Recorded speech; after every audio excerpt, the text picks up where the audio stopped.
April 1945, Stalag Luft Y, Germany. Bob Hoover crouched near the barbed wire fence. For 16 months, this prison camp had been his home. He'd tried to escape 24 times, 24 failures. Tonight would be different. Across the compound, hundreds of prisoners erupted into a staged riot. Guards rushed toward the chaos. Hoover and two companions threw a plank across the fence and scrambled over. They hit the ground running and vanished into the darkness. Within hours, Bob Hoover would steal a Nazi fighter plane at gunpoint and escape Germany in the most audacious way imaginable. The shoot-down. 14 months earlier, Lieutenant Bob Hoover was flying his 59th combat mission over southern France in a Spitfire Mark V. His squadron had just attacked a German freighter when 4 Focke-Wulf FW-190s dove from above. Hoover shot down one FWE-190, then lined up on a second, but his Spitfire's engine started failing. Oil pressure dropped. The engine sputtered. A German fighter pounced on the crippled Spitfire. Cannon shells tore through the aircraft. The cockpit filled with smoke. Flames erupted from the engine. Hoover bailed out over the Mediterranean.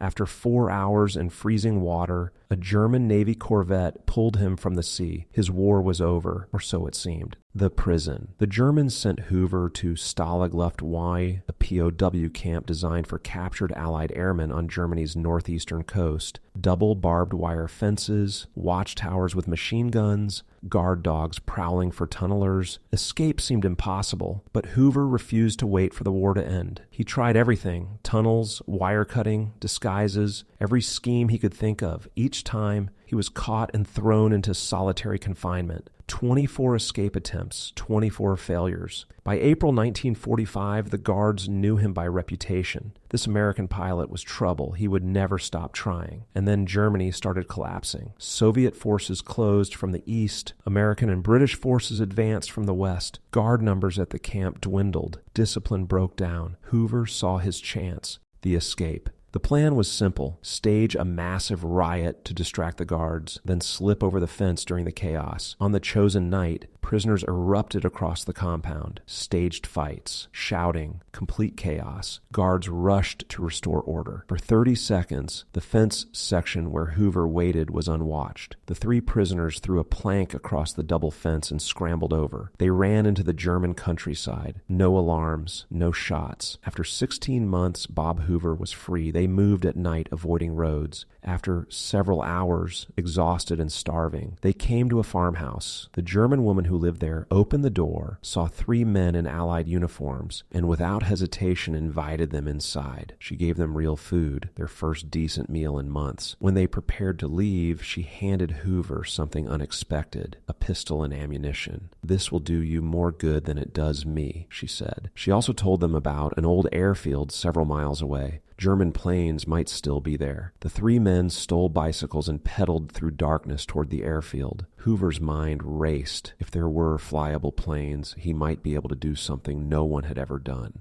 steal an enemy aircraft and fly it to freedom. The airfield. They arrived at dawn. The airfield was eerily quiet. No guards. Dozens of German aircraft scattered across the field, most heavily damaged. Hoover moved from plane to plane, inspecting each one. Then he found it: a Focke-Wulf FW-190, the same type that had shot him down 14 months earlier. This one had bullet holes in the fuselage and damage to the tail, but the engine looked intact. The fuel tanks were full. There was one problem: Hoover had never flown a FW-190. The cockpit would be completely unfamiliar. Controls labeled in German. Different engine characteristics. He climbed into the cockpit, trying to make sense of the instruments. Then footsteps approached. A German mechanic walked toward the aircraft, saw the 3 prisoners, and reached for his sidearm. Before he could draw it, Hoover's companion pointed the pistol at the mechanic's head. "Get this aircraft started," Hoover said. "It was or we'll kill you right here." The mechanic climbed onto the wing and showed Hoover the engine start procedure.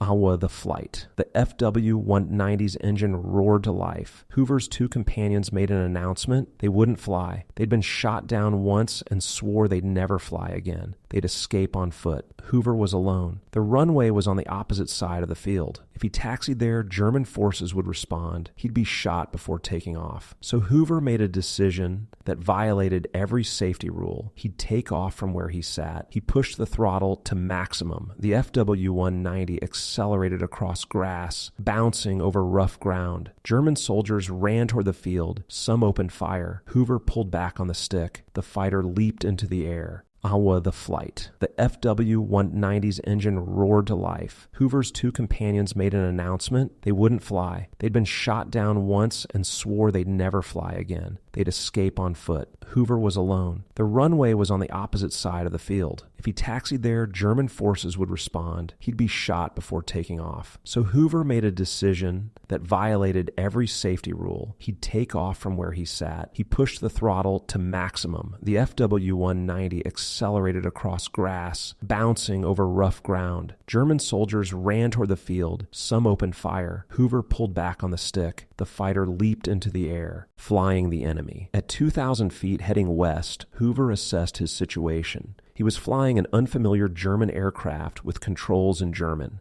No parachute, no map, no compass, no radio, and he was flying a plane with German crosses on its wings. Every Allied fighter would try to kill him. Every anti-aircraft gunner would fire on sight. The FW-190 handled differently than anything he'd flown. Heavier controls, different throttle response. The damaged tail made it want to roll left, but the fundamentals were the same. Stick, rudder, throttle. After 20 minutes, he saw Dutch windmills. He'd made it to Allied territory, but now he faced a new danger, flying a German fighter over friendly ground. He needed to land immediately before Allied fighters shot him down. The landing Hoover spotted a farmer's field and set up his approach. The FW-190 touched down hard, bouncing across rough ground until it rolled to a stop. He climbed out and immediately found himself surrounded by angry Dutch farmers with pitchforks and rifles. They'd seen a German aircraft land. They thought he was Luftwaffe. Hoover tried to explain in English that he was American, but they didn't understand. Things were getting dangerous. Then a British Army truck drove past. Hoover shouted, "I'm American. I stole this plane. Don't shoot." The British soldiers stopped, assessed the bizarre scene, and finally convinced the farmers that this German aircraft contained an escaped American pilot. The British took Hoover into custody. When he told his story, prison camp, escape, stolen FW-190, the intelligence officers didn't believe him at first. It sounded impossible. But the damaged fighter sitting in a Dutch field backed up his story. Bob Hoover had really done it. Billy, the legend. The two prisoners who refused to fly also escaped successfully, traveling overland to Allied lines. The German woman who helped them was never identified. Her act of kindness may have made the difference between success and recapture. Bob Hoover returned to Allied lines just weeks before Germany's surrender on May 8, 1945. But his story didn't end there. After the war, Hoover became a test pilot. In 1947, he flew the chase plane when Chuck Yeager broke the sound barrier. He tested over 300 different aircraft types and became one of the most respected test pilots in aviation history. But Hoover's greatest fame came from air shows. He flew routines that defied belief, loops and rolls with precision that seemed superhuman. His signature move, performing a complete aerobatic routine, then shutting down the engine and doing another routine as a glider before landing dead stick. General Jimmy Doolittle called Bob Hoover the greatest stick and rudder man who ever lived.